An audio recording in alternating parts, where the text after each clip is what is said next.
cannibals. My name is Dan Bennett. This is the Real Dan Bennett YouTube channel. Thank you for joining me for episode 8 of my Last of Us review series.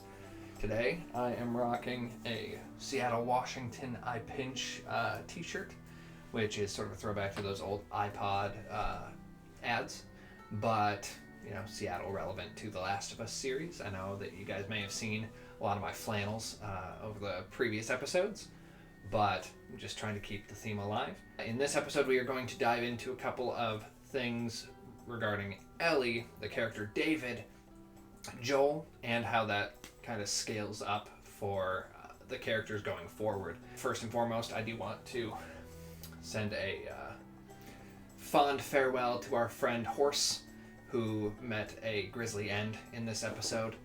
So goodbye, Horse. Anyway, let's jump on into the story. So in this episode, we kind of open up on Ellie and Joel is still recovering poorly, it seems, from his stab wound. You can see it's a little infected, and that doesn't bode well for a guy in a world where drugs and penicillin are not readily available. So Ellie breaks up their rations, which are getting thin, and decides to go out hunting.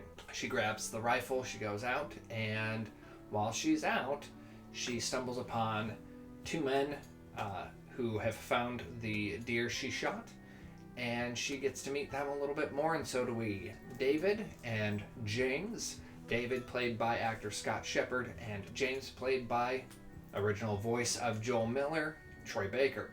I want to talk a little bit more about David and how he fits into this whole picture, and that'll kind of carry us through a lot of the elements of the rest of the episode. Ellie makes a deal with David that she will give them originally half of the deer in exchange for drugs that they have in the form of penicillin.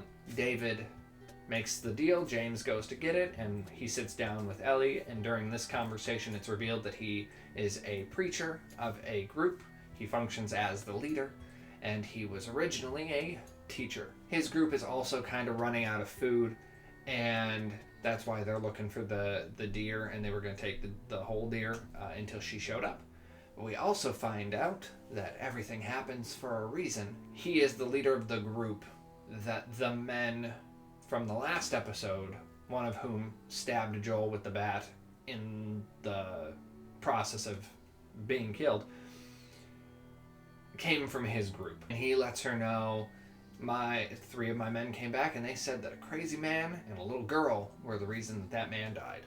James comes back, they give her the penicillin, and they ultimately plan to track her back to Joel. He goes back to his people, and we get the inclination that the man who died in the last episode is maybe being repurposed as foodstuffs. It becomes clearer and clearer as this episode goes on that David is also not being entirely forthcoming with his people, but he is, as I put it here, a teacher, preacher, and creature. They track Ellie back to where she's been taking care of Joel, and she hears them outside and decides she needs to try and lure them away. She goes and tries to barricade Joel in the house so that they hopefully don't find him, and she jumps on Horse. Unfortunately, James, too good of a shot with a rifle, picks off the horse. She goes down, they take her back to camp. And it's here where we get to see a little bit more of David's personality when he's not, for lack of a better term, in front of the audience of his people. He goes and he talks to Ellie, and he tries to align with her on the fact that they're both sort of violent personalities. They have this aggression inside of them. He refers to it as, you have a violent heart. I saw that in myself. I see that in you. That maybe the two of them in collaboration, in cahoots, in tandem, could lead this coven of people. And you get the impression that maybe this adult is inferring that he sign into sort of a child bride situation here with our 14-year-old Ellie. Ellie puts the pieces together and sort of lures him in and breaks his finger in an attempt to get the keys. But it's also in that scene that Ellie discovers that she is currently in possession, or in the possession of, a cannibal group. Now, most of his people don't know this. When the daughter of the man that Joel killed asks when they can bury her father, David makes the excuse of, "Oh, the ground's too frozen. We'll bury him in the spring." It becomes clear pretty quickly that's not really his intentions.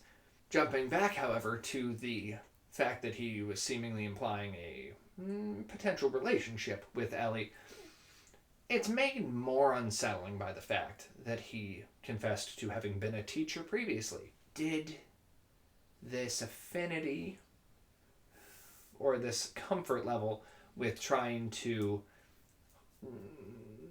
partner with a child exist before this apocalypse, or did it come about after the fact?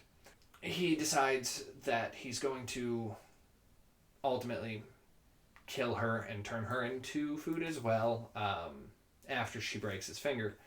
But that's when we get to see a little bit of a little bit more of her cleverness, a little bit more of her wiles. As they're about to chop her up, she calls them out and says, "Hey, I'm infected." Shows them the scar on her arm, which rattles James a little bit more than David, because David's like, "What? This is crazy. This looks too healed." And it's in that moment she takes a chance and she machetes good old Troy Baker right in the neck and kills him. This is where we sort of see the final conflict between these two. David makes the conscious decision, after Ellie accidentally sets the building on fire, to take his time and be real methodical and track her down in the steakhouse that they normally have their meals in. She gets the jump on him. He chucks her to the ground. She starts to crawl toward the meat cleaver that he dropped. As she's getting closer and closer, he kicks her, and then he holds her down on the ground, and it becomes abundantly clear that this fucking weirdo is planning to rape her in this burning building. Kind of puts the final nail in the coffin of how despicable of a human being this guy is. Right as he's reaching down to undo his pants, Ellie reaches up, grabs the cleaver, and she starts chopping him too, and she goes insane. She's just, between the abuse, the assault, the threat of death, the potential rape she was about to be subjected to, there's a lot of psychological trauma folded into this entire experience. And it all comes bursting out. This expression of her violent heart comes out in the brutal execution of David, the preacher. In this rendition of the show, they make a slight change where she just sort of stumbles out into the winter, and she's just in a state of shock. As she's just kind of wandering aimlessly out of the burning building, somebody runs up and kind of puts their hands on her shoulder, and she turns around and she's freaking out because she's still in trauma mode. And it's Joel, and we see a similar moment kind of play out where he's holding her face and trying to give her peace, and she doesn't have any words, and then she just kind of pulls him into a hug, and we see them walk off into the future. That's where the episode ends, is with that shot. But the experiences, the trauma, and the danger that she went through in this episode are building blocks for her character reacting to events throughout the rest of the series up to this point. Jumping back to Joel real quick, while he's in the basement of the house, Ellie, before she tries to lure the guys away, gives him a knife, says, "Kill anyone who comes down here," and then she dips. Well, he is able to pick off a guy who does realize that maybe somebody is in the basement. And then he goes and he captures a couple of the other guys who stuck around the city. We get to see hardened Joel, the smuggler, putting his skills to use with the intention of saving Ellie. He tortures these two guys, and then after getting the information as to where she is out of one guy, you get to see his also callousness and the approach to his smuggler's con, basically, where He then kills the guy that told him where she is, and the other guy tries to puff up his chest and say, I'm not going to tell you anything. And Joel just gives him a very resolute, that's fine. I believe him. And then he kills that guy too. He ultimately arrives at the city. He doesn't get that hero's arrival that you're sort of expecting, because Ellie is more than capable of saving herself. But he's still the anchor for this girl who is afraid of ending up alone in the world. And the other side of that is that he was one of the driving forces for her escape. In amongst all of the abuse and trauma and gaslighting that she got out of David, and the manipulation, all of this, she found it in herself to stay resolute and ultimately con her way out very creatively of the situation. There is one side of this was self-preservation. She was trying to stay alive for herself, because mostly you don't want to be, especially chopped up alive, but you don't want to be chopped up and eaten. On the other side, she knew that somewhere, presumably, Joel was still alive, and she was trying to get back to him to make sure that he was able to survive and get better, and she, again, would not end up alone. He arrives post the killing of David, and is the thing that anchors her back to reality. All in all, this is a very tense episode. It covers a lot of really dark truths about what an apocalyptic setting can bring. You get the I'm a nice guy delusions out of David, who is an abuser, who is a manipulator, who is a violent man.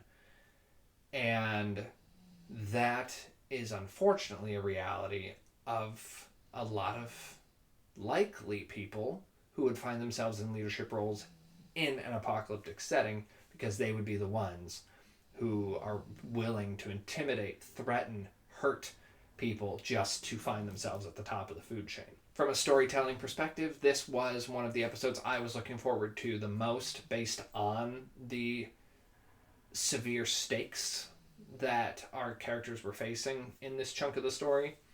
And I think that they did a really good job. I think that the difference between video game David, who is visibly and vocally creepier, is very well paralleled here by Scott Shepherd, in that he's a very believable type of creepy, unsettling evil, because he looks like just another guy. So anybody can embody these dark, troubling, horrific personality traits. And this finally catapults us forward into the season finale of season 1.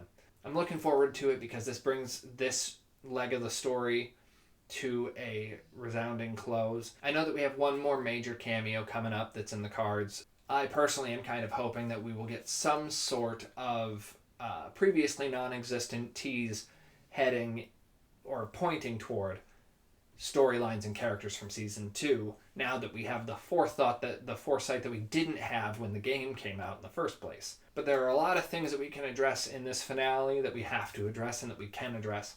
And I'm really excited to see how Neil Druckmann and Craig Mazin tie it all up with a nice little bow for season 1. I can't understate how well I think they did with this.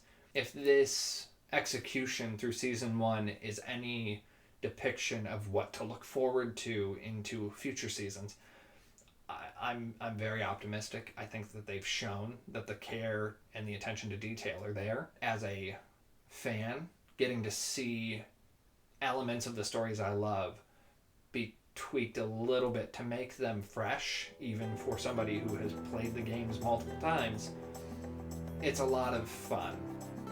From an acting, from a cinematography, from a directing, production standpoint, I've enjoyed this entire experience so far. I hope you guys have as well. Let me know how you feel about David and his depiction by Scott Shepherd, what your favorite, least favorite moment was of this episode, and what you're looking forward to going into the finale.